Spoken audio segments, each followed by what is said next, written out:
Good morning students, here is Zekil Akhwani, your physics teacher, and today we are going to start our new chapter, that is units and measurement. ठीक है, तो chapter 2 आज अपन start करेंगे. ठीक है, units and measurement. तो सबसे पहले अपन स्टार्ट करते हैं. सबसे पहले अपन देखेंगे मेजरमेंट क्या होता है. ठीक है, measurement it is the process of comparison. ठीक है, किसी भी चीज को कंपेयर करने की प्रोसेस को ही अपन क्या बोलते हैं, मेजरमेंट बोलते हैं. ठीक है, जैसे एग्जाम्पल के लिए यूँ समझिए कि मेरे पास एक स्केल है.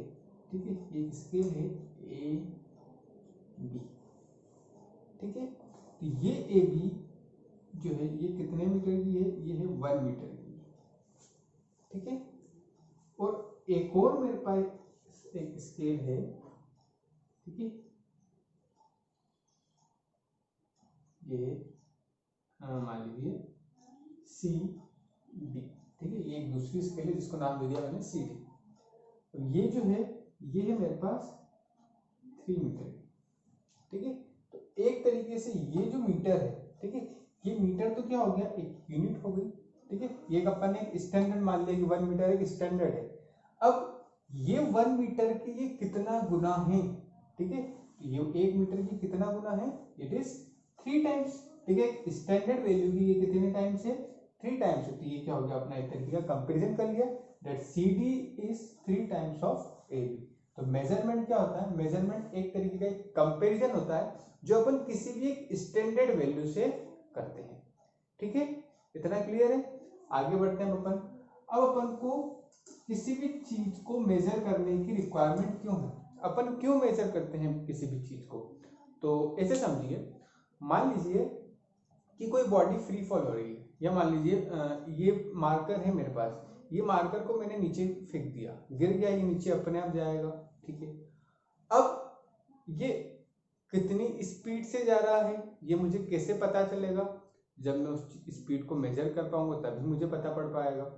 या इसने कितना डिस्टेंस ट्रेवल करेगा ये कैसे पता चलेगा, जब मैं उसे मेजर करूंगा तभी मुझे पता चलेगा. कितना टाइम लगेगा इसे नीचे जाने में वो मुझे कैसे पता चलेगा, जब मैं टाइम को मेजर करूंगा तब मुझे पता चलेगा कि इतना टाइम इस चीज को लगा है.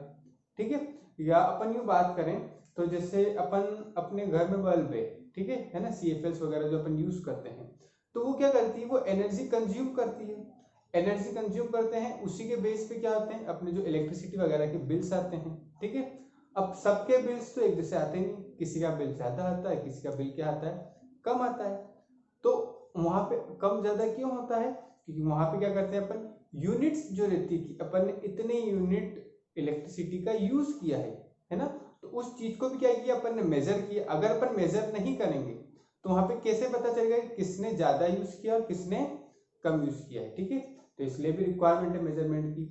मुझे मेरा टेम्परेचर देखना है कि टेम्परेचर कितना, मान लीजिए मेरे को फीवर हो रहा है. ठीक है, तो अब मेरे को फीवर हो रहा है तो क्या करना पड़ेगा, टेम्परेचर को मेजर करना पड़ेगा. अगर टेम्परेचर मेजर नहीं करेंगे तो कैसे पता चलेगा कि फीवर है. तो हर जगह पे अपन देखें तो मेजरमेंट की कुछ ना कुछ रिक्वायरमेंट है, इसलिए अपन को मेजरमेंट की नीड है. ठीक है, नेक्स्ट देखते हैं अपन अब क्या है, यूनिट. ठीक है, अपने चैप्टर का नाम है यूनिट्स एंड मेजरमेंट, जहाँ अपन ने मेजरमेंट तो देख लिया क्या होता है और क्यों रिक्वायरमेंट है. ठीक है, जब तक अपन मेजरमेंट नहीं करेंगे तब तक अपन किसी भी चीज को कंपेयर नहीं कर सकते, है ना. अपन बता नहीं सकते कि ये कितना है, क्यों है, इसकी क्वांटिटी कितनी है, अपन कुछ भी नहीं बता पाएंगे. यूनिट क्या होता है, N arbitrary chosen standard of measurement of quantity which is accepted internationally is called the unit of the quantity. ठीक है, एक ऐसी चीज, ठीक है, या एक ऐसी क्वांटिटी अपन बोले जिसको अपन ने क्या किया है, इंटरनेशनली एक्सेप्ट किया है. ठीक है, जैसे मैं बात करूं कि अपन लेंथ की बात करते हैं. ठीक है, लेंथ. अब लेंथ को अपन मेजर कैसे करते हैं, लेंथ को मुझे मेजर करना है तो मैं मीटर में मेजर करता हूं. ठीक है, टाइम को मेजर करना है तो टाइम को मेजर कैसे करेंगे, टाइम को मेजर करना है तो मैं सेकंड में मेजर करता हूँ. ठीक है, तो ये सब जो है ये क्या है, ये इंटरनेशनली एक्सेप्टेड है. ठीक है, अब यूनिट जो होती है वो कैसी होती है, बहुत सारी यूनिट्स होती है. जैसे अगर मैं लेंथ की बात करूं तो लेंथ की यूनिट क्या होती है, मैं मीटर में भी मेजर कर सकता हूँ, सेंटीमीटर में भी मेजर कर सकता हूँ, किलोमीटर में भी मेजर कर सकते हैं, फुट में मेजर कर सकते हैं, इंच में मेजर कर सकते हैं, हर तरीके से अपन लेंथ को मेजर कर सकते हैं. ठीक है।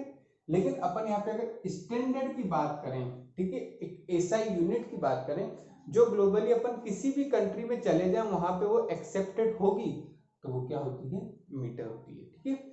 ऐसे अपन टाइम की बात करें, टाइम को अपन सेकेंड में मेजर कर सकते हैं, मिनट्स में मेजर कर सकते हैं, इसके अलावा अपन आवर्स में मेजर कर सकते हैं। लेकिन अगर अपन देखें कि एक ऐसी यूनिट जो हर जगह पे एक्सेप्टेबल है, मैं इस पूरी दुनिया के किसी भी कोने में चल जाऊं वहां पे वो यूनिट क्या होगी, एक्सेप्टेबल होगी, तो वो कौन सी है अपने पास, सेकंड। तो टाइम की जो ऐसा यूनिट होती है, ठीक है, सिस्टम ऑफ इंटरनेशनल सिस्टम में जो एक्सेप्टेड है वो होती है अपनी ऐसा यूनिट, और टाइम की ऐसा यूनिट होती है अपनी क्या, सेकेंड।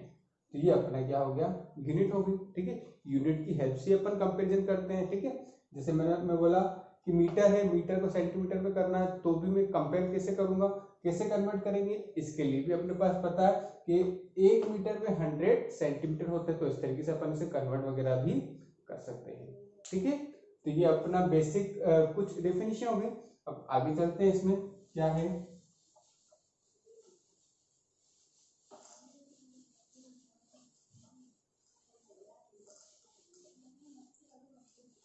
अब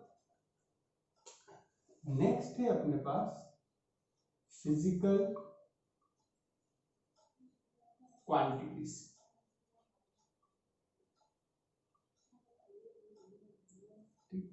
फिजिकल क्वांटिटीज क्या होती है, या फिजिकल क्वांटिटी बोले वो क्या होती है, तो ऐसी क्वांटिटी जिसको अपन मेजर कर सकते हैं, the quantities that can be measured, ठीक है, आर कॉल्ड फिजिकल क्वांटिटीज। हर वो क्वांटिटी जिसको मेजर कर सकते हैं, जैसे मैं मास को मेजर कर सकता हूँ, लेंथ को मेजर कर सकता हूँ, टाइम को मेजर कर सकता हूँ, फोर्स को मेजर कर सकते हैं, एक्सेलरेशन को मेजर कर सकते हैं, वेलोसिटी को मेजर कर सकते हैं। तो ये सब क्या है, अपनी फिजिकल क्वांटिटीज हैं, ठीक है। The quantities that can be measured are called physical quantities,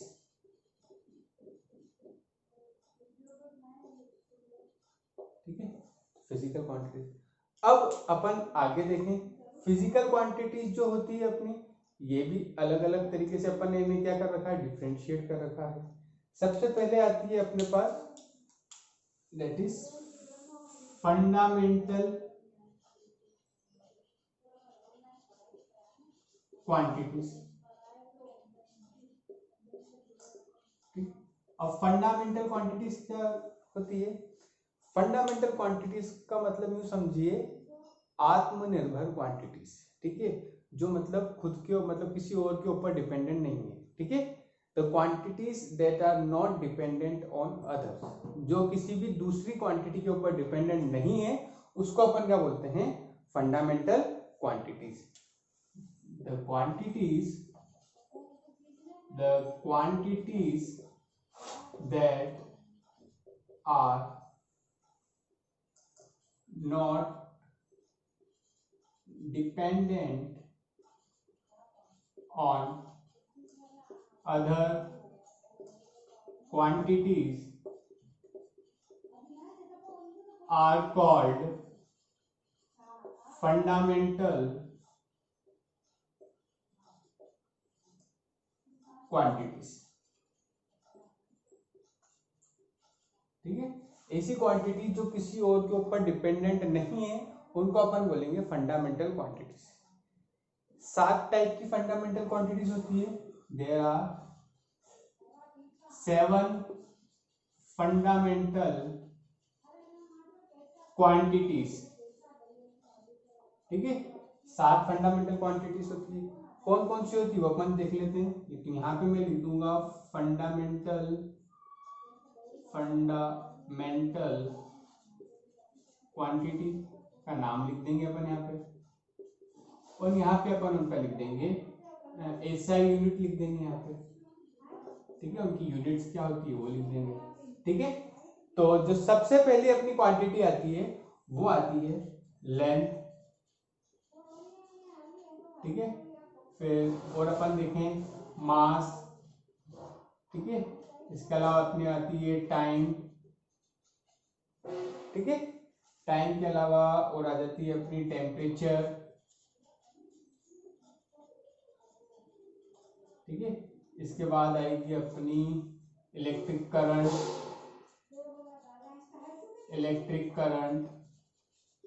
ठीक है। इसके बाद आएगी अपने पास amount of substance,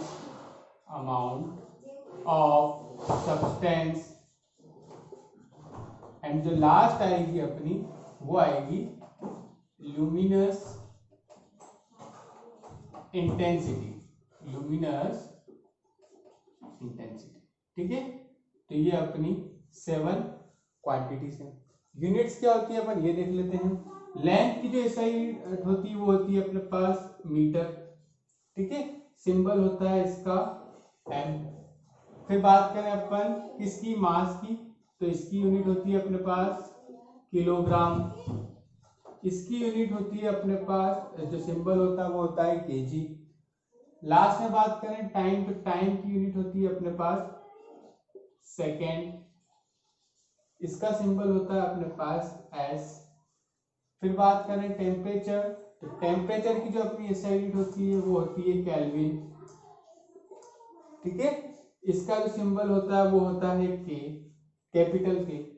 electric current की अगर अपन यूनिट की बात करें तो ये होती है अपनी एम्पेयर, इसका सिंबल होता है ए। फिर बात करें अमाउंट ऑफ सब्सटेंस, तो इसे अपन डिनोट करते हैं किससे, मोल से, ठीक है। सिंबल होता है इसका MOL, ठीक है। और लुमिनस इंटेंसिटी की बात करें तो इसकी यूनिट होती है अपने पास कैंडेला, और इसको अपन डिनोट करते हैं सीडी से, ठीक है। तो यहाँ पे अपन ने फिजिकल क्वांटिटीज देखी। अब इसमें पहली जो होती है फंडामेंटल क्वांटिटीज, जो किसी भी दूसरे के ऊपर डिपेंड नहीं करती, उन्हें बोलते हैं अपन फंडामेंटल क्वांटिटीज। जैसे length, mass, time, temperature, electric current, amount of substance, luminous intensity, ये 7 जो है ये अपने पास फंडामेंटल क्वांटिटीज हैं, ठीक है। और इनकी एसआई यूनिट क्या होती है, इनका सिंबल क्या होता है, ये अपन ने देख लिया। अब जो नेक्स्ट टाइप है फंडामेंटल के बाद आती है, दैट इज नेक्स्ट है जो अपने पास, that is derived quantities. Derived quantities क्या होती है, डिराइव्ड क्वांटिटीज, ठीक है।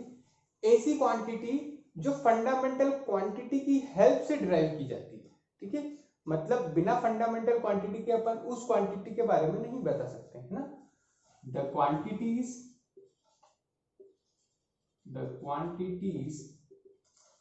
that are derived from fundamental quantities are called derived quantities, ठीक है।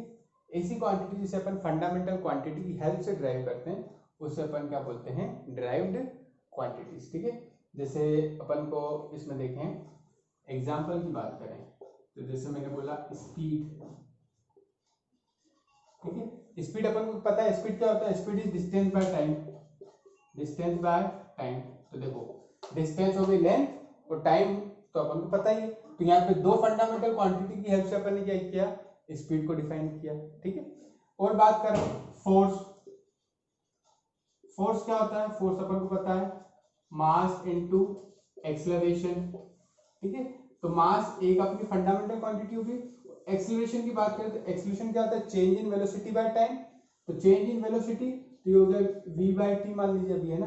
तो वेलोसिटी क्या होता है, वेलोसिटी होता है डिस्प्लेसमेंट बाय टाइम, तो ये हो गया s/t। तो इस तरीके से देखिए यहाँ पे अपने पास क्या आ गई, लेंथ आ गई, टाइम आ गया और मास हो गया। इसकी हेल्प से अपन ने क्या किया, फोर्स को डिफाइन किया। इसके अलावा अपन क्या बता सकते हैं, एक्सेलरेशन बता सकते हैं, ठीक है, और इसमें एटसेट्रा, ठीक है। तो इस टाइप की अपने पास बहुत सारी क्वांटिटीज होती है, ठीक है। अब इसके बाद कुछ स्पेशल क्वांटिटीज भी होती है, ठीक है, कौन सी होती है वो भी देख लेते हैं।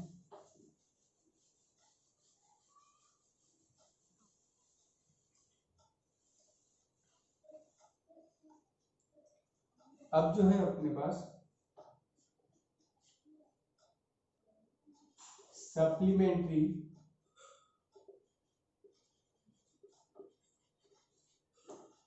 क्वांटिटीज। सप्लीमेंट्री क्वांटिटीज क्या होती है, ऐसी क्वांटिटीज जिनकी कोई भी डायमेंशंस नहीं होती है। The quantities having no dimensions, ठीक है, ऐसी क्वांटिटी जिसकी क्या होती है, कोई भी डायमेंशन नहीं होती। अब डायमेंशन आपको पता नहीं, डायमेंशन अपन आने वाले लेक्चर्स में अपन देखेंगे कि डायमेंशन क्या होता है, ठीक है, वो अपन सीख जाएंगे। जैसे बहुत इजी है डायमेंशन भी, जैसे मैंने बोला कि मैं बात करूं, जैसे एग्जांपल के लिए स्पीड की बात करें, ठीक है, तो स्पीड क्या होता है, डिस्टेंस बाय टाइम, ठीक है। तो यहाँ पे क्या आ जाएगा, डिस्टेंस के लिए होती है लेंथ और टाइम के लिए क्या होती है टी। तो इस तरीके से ये हो जाती है इसकी डायमेंशंस LT-1, ठीक है। तो वो अपन देखेंगे, तो यहाँ पे अपन ने बता दी इस तरीके से डायमेंशन। लेकिन जो सप्लीमेंट्री क्वांटिटीज होती है ना, इनकी कोई भी क्या होती है, डायमेंशन नहीं होती। इसमें दो टाइप्स के आते हैं, दो क्वांटिटी है अपने पास। सबसे पहला है अपने पास प्लेन एंगल,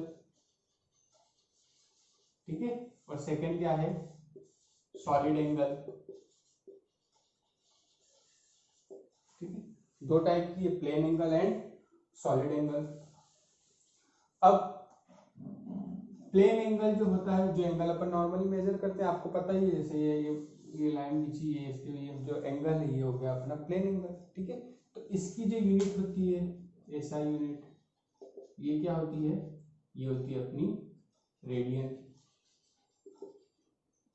RADIAN, ठीक है, ये याद रखना है।